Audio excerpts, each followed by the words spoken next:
Bien, jóvenes, buen día. Hoy les voy a explicar sobre el tema de descomposición en factores primos. Obviamente ustedes ya creo que saben cuáles son los números primos y saben diferenciar entre números primos y números compuestos. Pues bien, en este procedimiento, en esta descomposición de factores primos, lo que vamos a utilizar son todos los números primos. Ustedes ya los conocieron, ya saben que están en la criba de Eratóstenes. Entonces, si tienen a la mano la criba de Eratóstenes, pues eso les va a servir mucho. Y les voy a explicar cuál es el proceso para descomponer en factores primos cualquier número que no sea un número primo.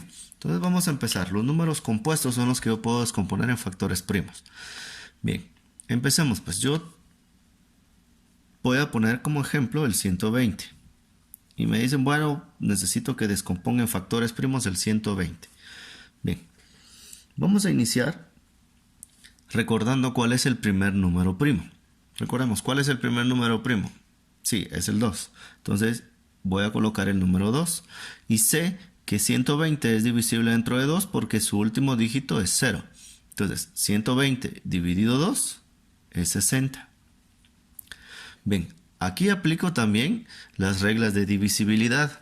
Así que yo veo que el 60 termina en 0, eso quiere decir que yo lo puedo dividir dentro de 2. Y la mitad de 60 pues es 30. Ahora bien, veo que el 30 también termina en 0. Eso quiere decir que también tiene mitad, que es 15. Ahora veo que 15 no lo puedo dividir dentro de 2. No lo puedo dividir dentro de 2, entonces me paso al inmediato superior. ¿Quién sería? Hablando de números primos, ¿verdad? Entonces sería el número 3. Entonces tomo el número 3 y veo que sí es divisible el 15 dentro de 3, que es 5. Ahora bien, el 5 es un número primo, por lo tanto yo voy a colocar el 5. Y 5 dividido 5 es 1. Bien, cuando yo llego aquí, a este número 1 de acá, quiere decir que terminé la factorización. Y ahora voy a expresar el 120 como factores primos. ¿Y cómo voy a hacer eso? De la siguiente manera.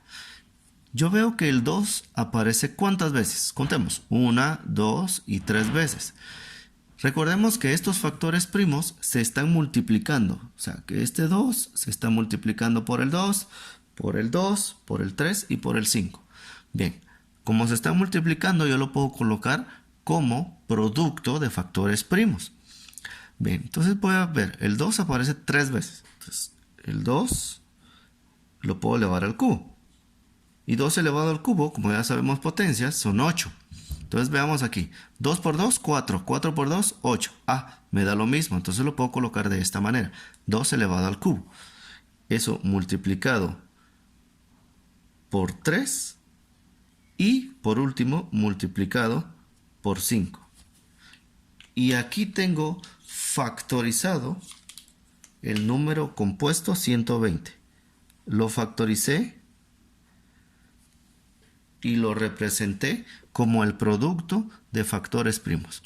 Este es el primer ejemplo que vamos a ver sobre descomposición en factores primos. Ahora vamos con otro ejemplo. Vamos a factorizar o descomponer en factores primos el número 45. Bien, este es un algoritmo que utilizamos para la descomposición. Empecemos pues. Veamos según las reglas de divisibilidad. El 45 termina en 5. Eso quiere decir que yo lo puedo dividir dentro de 5.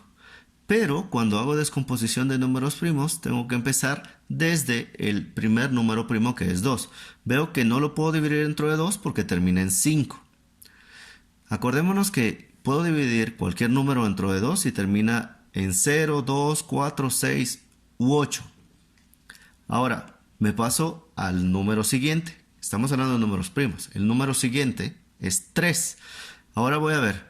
Recordemos que la regla de divisibilidad del 3 me dice que si yo sumo estos dos dígitos y la suma de estos dos es un múltiplo de 3, por lo tanto es divisible dentro de ese número.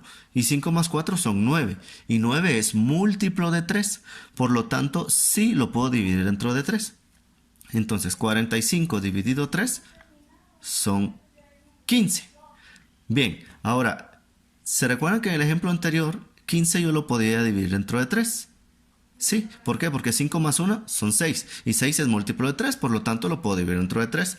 Y 15 dividido 3 son 5. Y como 5 es un número primo, el único que yo puedo colocar o dividir ese número es el 5. Y 5 dividido 5 es 1. Por lo tanto, yo llegué a la respuesta o al número 1. Entonces puedo representar ese numerito 45 como... ¿Cuántas veces aparece el 3? 2 veces. Acuérdense que 3 por 3 son 9. Y 9 por 5 son 45. Entonces yo puedo colocarlo como producto de factores primos. Y 3 por 3 son 9. Entonces puedo colocar ese número como 3 elevado al cuadrado. Y eso multiplicado por 5. Y esta es la descomposición en factores primos de cualquier número, utilizando obviamente los números primos. Espero les sirva y ya saben que cualquier consulta pues a través del WhatsApp lo pueden hacer y nos seguimos viendo con nuevas lecciones y espero esto les haya servido. Que tengan buen día.